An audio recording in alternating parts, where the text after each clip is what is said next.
میں اپنے مجمع کو بتاؤں کہ پیدا کون ہوا اور نازل کون ہوا؟ نام مریم تھا. بولو. رہتی بیت المقدس میں تھی. عیسیٰ کی ولادت کا وقت آیا، جبریل آ گیا.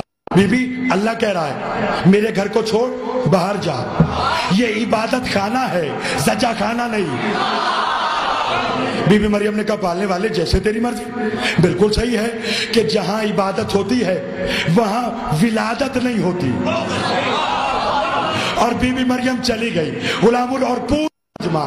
اس کے برعکس علی کی ماں کعبہ میں نہیں رہتی تھی.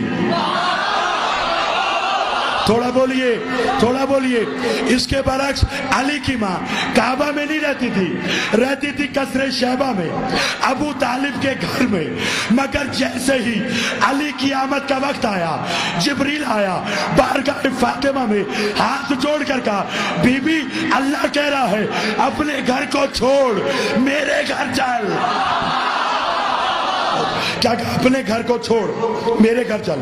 بی بی فرماتے جبریل چلتی ہوں مگر معاہدہ کر، یہ نہ ہو میں کعبہ کا طواف کر رہی ہوں، علی کی آمد کا وقت آ جائے اور تو پھر آ جائے کہ اللہ کہہ رہا ہے کعبہ کو چھوڑ گھر جا. سن، وہ تھی عیسیٰ کی ماں جو چلی گئی.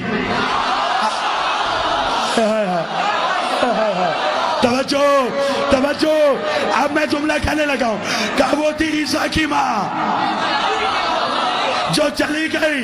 بس یہاں پر مناقب سیادت الکرام میں علامہ عارف حسین کہتے ہیں کہ جب میری 7 نسلیں اسے عالم پر قربان، وہ کہتے جب علی کی ماں 13 رجب کو علی کی آمد کے لیے اپنا گھر چھوڑ کر جانے لگی تو ابھی علی کی ماں کا ایک قدم ابو طالب کے گھر میں تھا، دوسرا قدم باہر تھا.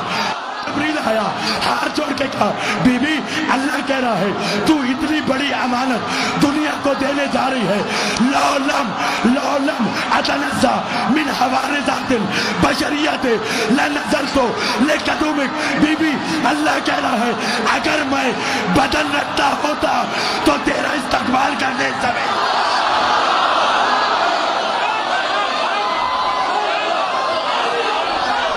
ہاتھ بلند کر کے حیدری.